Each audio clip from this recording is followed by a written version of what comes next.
Intervenir au Moyen-Orient fut la pire décision de l'histoire des États-Unis. Ces mots, ils ont été prononcés par Donald Trump en 2019 lorsqu'il annonçait le retrait des troupes américaines près de la frontière turque en Syrie. Plus de 6 ans après, le président des États-Unis a pourtant décidé d'intervenir à nouveau dans la région en lançant une attaque majeure contre le régime islamique en Iran avec Israël. Mais alors comment réellement l'expliquer? Vous allez le voir, le discours, il a beaucoup changé ces derniers jours. Et il y a beaucoup de raisons différentes selon à qui on s'adresse. Salut, c'est Hugo, j'espère que vous allez bien. C'est donc le sujet à la une de ces actualités du jour, disponible comme chaque jour sur YouTube et en podcast audio. Je suis encore en reportage à l'étranger pour quelques jours. Alors je vais donner rapidement en 20 secondes maximum le contexte très général. Ce samedi 28 février, Israël et les États-Unis ont donc frappé l'Iran, leur ennemi juré, en visant notamment sa capitale Téhéran. Et plusieurs hauts responsables iraniens ont été tués, dont le guide suprême Ali Khamenei. Une attaque, même si ça paraît évident, qui est contraire au droit international. En réponse à ces bombardements qui continuent depuis ce week-end, l'Iran a décidé de bombarder des installations militaires états-uniennes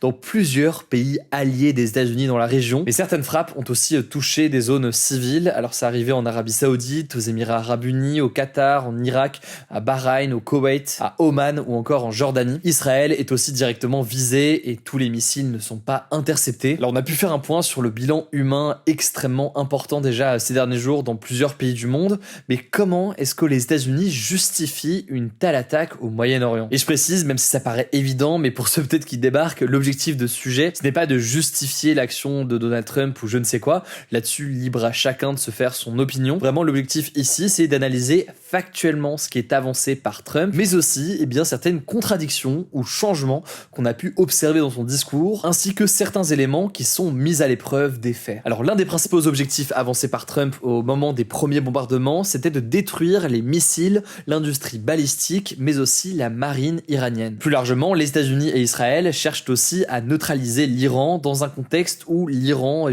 soutient plusieurs groupes armés qui sont hostiles aux deux pays, comme évidemment le Hamas à Gaza, les Houthis au Yémen ou encore le Hezbollah au Liban. Mais alors pourquoi maintenant? Parce que oui, en soi, l'Iran c'est un ennemi des États-Unis depuis assez longtemps, notamment depuis l'arrivée du régime islamique en Iran en 1979. Et bien d'abord, certains experts soulignent que Donald Trump a pu être influencé par des discussions avec le Premier ministre Benjamin Netanyahou, qui cherche depuis longtemps à faire intervenir les États-Unis dans un conflit avec l'Iran. En effet, l'Iran menace régulièrement Israël et en fait s'oppose même à l'existence même d'Israël. C'est aussi un contexte qui est actuellement particulier puisque le régime iranien est actuellement massivement affaibli. Ses alliés dans la région, que ce soit donc le Hezbollah ou encore le Hamas, ont été massivement touchés par des frappes israéliennes depuis quelques années. Et l'impopularité par ailleurs du régime en Iran, elle s'était fait ressentir avec des manifestations importantes. On en avait déjà parlé à plusieurs reprises, des manifestations qui avaient été réprimées massivement et dans le sang par le régime islamique. On parle, pour rappel, de plus de 30 000 personnes qui auraient été tuées en quelques jours, selon plusieurs ONG. Il y a donc la question du timing en quelque sorte ici, mais parmi les autres menaces évoquées, figure aussi la question donc de l'arme nucléaire. Alors là, c'est un grand sujet. Aujourd'hui, officiellement, l'Iran ne fait pas partie des puissances nucléaires. On va pas refaire toute l'histoire de la question du nucléaire iranien dans cette vidéo, même si ça pourra faire l'objet d'une vidéo dédiée, je sais pas si ça vous intéresse, mais c'est quand même important d'avoir un petit peu de contexte sur ce sujet. En fait, dans les années 2000, il y a des sites d'enrichissement d'uranium non déclarés qui ont été découverts en Iran. Et ces installations, elles permettent de produire à la fois du combustible pour du nucléaire civil, pour produire donc de l'électricité, et à la fois ça peut servir à la fabrication d'armes nucléaires. Tout ça a donc évidemment alimenté les soupçons, même si l'Iran de son côté affirme ne pas chercher à se doter de l'arme nucléaire. Alors tout de même, en 2015, sous le président des États-Unis de l'époque, Barack Obama, il y a un accord international qui avait été signé avec pour objectif d'encadrer le programme nucléaire iranien, le tout en échange d'une fin ou d'une levée de sanctions qui avait été instaurée entre-temps,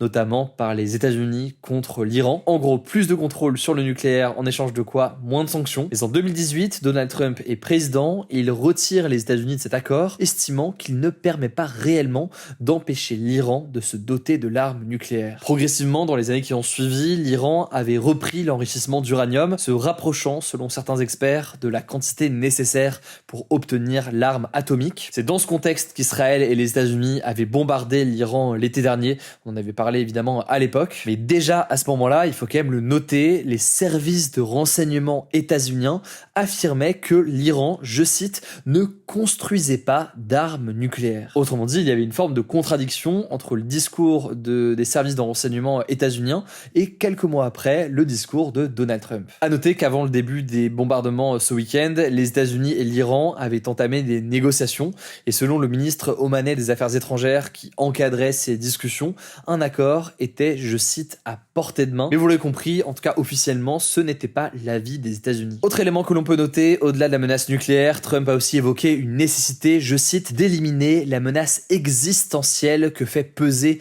le régime terroriste en Iran. En fait, après les premières frappes, Trump a notamment évoqué une menace imminente contre les États-Unis, sauf que c'est une affirmation qui a été finalement contredite par le Pentagone, donc l'équivalent du ministère des Armées en France. En effet, le Pentagone indique que l'Iran ne prévoyait pas d'attaquer le pays à moins d'être frappé en premier. Alors dans ses discours, Donald Trump avait aussi affirmé vouloir protéger et soutenir les manifestants qui ont été réprimés il y a quelques semaines.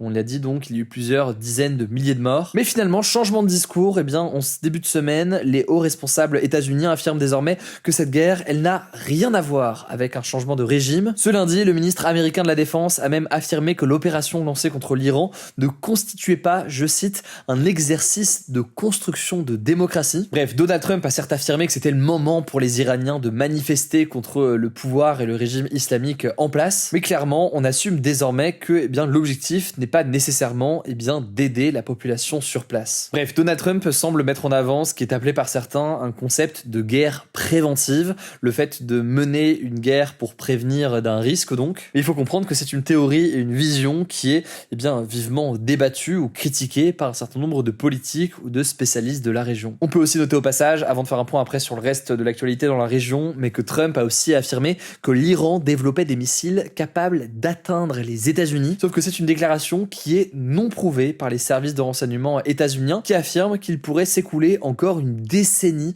avant que l'Iran ne dispose d'une telle technologie. Bref, il y a eu beaucoup de contradictions ces derniers jours sur ce point. Alors au-delà de tous ces arguments avancés, on peut aussi noter que l'Iran fait tout de même partie des 10 plus grands producteurs mondiaux de pétrole et possède les 3e réserves mondiales de pétrole, ce qui peut potentiellement intéresser les États-Unis. Élément qui est très lié à tout ça, il faut noter que l'Iran est depuis plusieurs années maintenant très proche de la Chine. La Chine qui était jusque-là de très loin le principal importateur de pétrole iranien. Une reprise en main en quelque sorte de l'Iran par les États-Unis pourrait priver la Chine d'un partenaire clé dans cette région. Enfin, aux États-Unis, certains politiques y voient une sorte de moyen de faire diversion aussi face au dossier Epstein, une affaire dont on a évidemment régulièrement parlé sur la chaîne et dont on aura l'occasion de reparler très très vite. En tout cas, ce qui est sûr, c'est que la stratégie de Donald Trump, elle est aussi critiquée aux États-Unis par une partie de ses soutiens historiques. De nombreux partisans et ex-partisans de Trump expliquent notamment qu'ils avaient voté pour un candidat qui promettait, avec son slogan America First, de limiter les interventions militaires coûteuses à l'étranger. Faudra d'ailleurs voir si ça a un impact sur les prochaines élections de mi-mandat aux États-Unis. Des élections très importantes, on aura l'occasion d'en reparler, et qui se déroulent au mois de novembre. En tout cas, rapidement pour revenir sur les dernières informations concernant la guerre au Moyen-Orient plus largement. D'abord, on vous en parlait déjà hier sur Instagram, l'Espagne, qui s'est ouvertement opposée aux frappes israélo-américaines en Iran,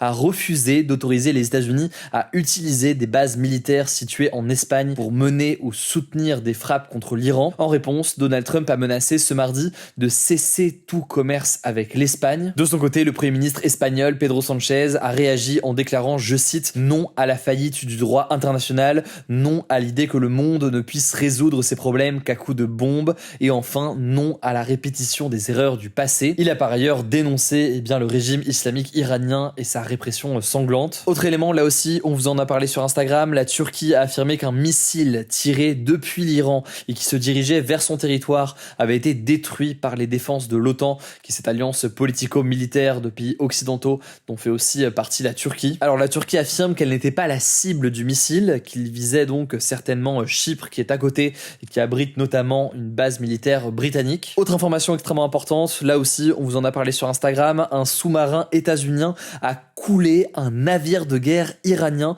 Ça s'est passé dans les eaux internationales au large du Sri Lanka. 32 personnes ont été secourues en mer et les corps de 87 marins iraniens ont été récupérés par la police. Le bilan est encore extrêmement incertain, on vous en reparlera dans les prochaines heures. Enfin, plus largement, des bombardements se poursuivent un petit peu partout dans la région, notamment en Iran, avec des frappes massives, notamment d'Israël, Sahel ou encore en Israël avec des frappes massives venant d'Iran. Autre élément aussi qu'on peut noter, le premier vol organisé pour rapatrier des Français du Moyen-Orient est arrivé à Paris dans la nuit de mardi à mercredi. Il y a d'autres vols de ce type qui devraient être organisés dans les prochains jours alors que les bombardements continuent actuellement. Alors on va suivre l'évolution de la situation, je vous tiendrai au courant directement sur Instagram avec mon équipe, avec plusieurs publications dans la journée. Merci au passage pour votre confiance, vous êtes plus de 5 millions abonnés au compte, n'hésitez pas, ce n'est pas encore le cas. Je rappelle que ce format est aussi disponible en version podcast pour suivre facilement l'actualité, je vous mets les liens en description. Je vous laisse avec Samy pour le reste de l'actualité et je reviens juste après. Merci Hugo et bonjour à tous, on commence avec une actu qui concerne le décès du militant nationaliste Quentin Derenque à Lyon. 2 hommes âgés de 23 et 26 ans ont été arrêtés ce mercredi dans la région lyonnaise et dans l'Aude. 11 personnes avaient déjà été interpellées ces dernières semaines. Ils ont été placés en garde à vue pour homicide involontaire et association de malfaiteurs. L'opération s'est déroulée avec l'aide de la sous-direction antiterroriste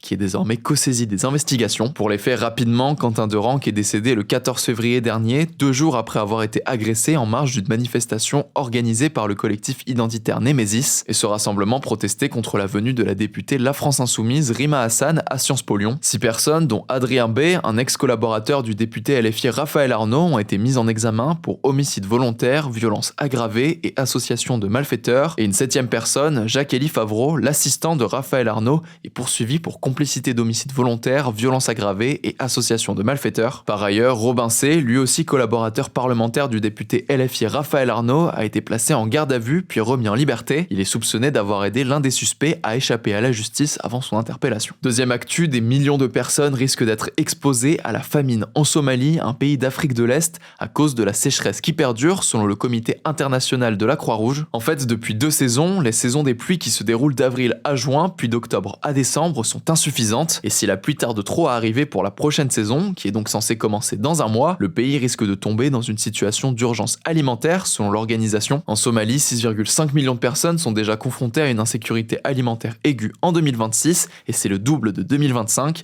un chiffre qui pourrait donc augmenter. La Croix-Rouge dénonce une baisse des financements des missions humanitaires, ce qui en pousserait certaines à arrêter leur mission. Les Nations Unies ont aussi annoncé qu'elles devraient arrêter leur mission dans le pays si elles ne recevaient pas les fonds nécessaires. Troisième actu, seulement une femme sur 3 se sent à l'aise pour demander une augmentation contre près d'1 homme sur 2, selon une étude publiée ce vendredi par Vives Media. Elle souligne des écarts persistants dans le rapport à la négociation salariale et à l'évolution de carrière. Concrètement, la capacité à faire progresser sa carrière par une hausse de rémunération ou un changement de poste semble plus limitée pour les femmes. Dans le détail, 41% des femmes interrogées se disent confiantes pour obtenir une promotion, tandis qu'ils sont 53 chez les hommes. Seuls 22% des femmes affirment se sentir à l'aise à l'idée de créer une entreprise contre 28% des hommes. Et par ailleurs, 69% des femmes estiment que la parentalité pénalise davantage la carrière des femmes, un constat partagé par 1 homme sur 2. À noter que l'étude met aussi en lumière des inquiétudes en ce qui concerne la retraite. 69% des femmes anticipent une pension insuffisante contre 47% des hommes. Pour compenser, elles envisagent de reprendre une activité professionnelle ou utiliser l'argent que rapporte son patrimoine pour un objectif bien précis. Quatrième actu, la pollution de l'air causerait du stress, de la dépression et de l'anxiété, selon une étude de l'Agence européenne de l'environnement publiée ce mardi. L'agence explique que les particules fines et le dioxyde d'azote sont associés aux symptômes dépressifs. La pollution sonore liée au trafic aérien et routier est aussi mise en cause. C'est aussi le cas de la pollution chimique, avec l'exposition au plomb et aux perturbateurs endocriniens, des substances chimiques présentes dans certains additifs alimentaires ou dans les produits cosmétiques qui dérèglent le système hormonal. Le rapport de l'agence estime qu'appliquer la législation européenne du plan d'action zéro pollution, adopté en 2021 et qui vise à réduire fortement la pollution d'ici 2030, aiderait à rendre les Européens moins anxieux. Et si le plan est partiellement appliqué aujourd'hui, les objectifs ne sont pas totalement remplis pour le moment, selon l'European Environment Agency. Notez que c'est pas la première étude qui établit un lien entre pollution et santé mentale, mais ça nous paraissait intéressant de le noter. Cinquième actu, 8 pays vont boycotter la cérémonie d'ouverture des Jeux paralympiques de Milan-Cortina 2026, prévue ce vendredi à Vérone. C'est ce qu'a annoncé le Comité international paralympique. Très concrètement, les délégations de la Tchéquie, de l'Estonie, de la Finlande, de la Lettonie, de la Lituanie, de la Pologne, des Pays-Bas et de l'Ukraine protestent contre la participation de 6 athlètes russes et 4 biélorusses sous leur drapeau national. En fait, depuis l'invasion à grande échelle de l'Ukraine par la Russie en février 2022, les sportifs de ces 2 pays participaient généralement aux compétitions internationales sous bannière neutre, donc sans drapeau ni hymne, ce qui n'est donc plus le cas ici suite à la décision du comité paralympique. La France a quant à elle choisi de maintenir sa participation, mais aucun athlète ne défilera en raison de l'éloignement trop important entre les lieux de compétition et Vérone, et des bénévoles paraderont à leur place avec le drapeau tricolore. Autre point important à noter, la fermeture de l'espace aérien dans certaines zones du Moyen-Orient inconvénients pourraient aussi affecter l'arrivée de nombreux participants. Autrement, Israël devrait envoyer une skieuse et l'Iran sera représenté par un athlète masculin en ski de fond. Et on termine avec cette actu, Gisèle Pelicot a été décorée de l'ordre du mérite civil espagnol. Il s'agit de l'une des plus hautes distinctions en Espagne, décernée pour services remarquables rendus à l'État ou plus largement pour des services ayant un rayonnement mondial. Le Premier ministre espagnol Pedro Sánchez a déclaré sur X que Gisèle Pelicot avait, je cite, fait en sorte que la honte change de camp et transformé le silence en prise de conscience collective. Gisèle Pelicot était en tournée médiatique en Espagne pour la sortie de son livre Et la joie de vivre, un livre qui relate les viols qu'elle a subis par son ex-mari Dominique Pelicot et des dizaines d'hommes alors qu'elle était droguée. Cette affaire a donné lieu à un procès de Mazan. D'ailleurs, si le sujet vous intéresse, notre interview complète de Gisèle Pelicot est disponible sur la chaîne Hugo Décrypte grand format, on vous met les liens en description. Merci beaucoup Samy, alors je le disais, rendez-vous sur Instagram pour plus d'actualités, on va continuer à suivre tout ce qui se passe. Prenez soin de vous, prenez soin de vos proches, et puis je vous dis à demain pour une nouvelle vidéo.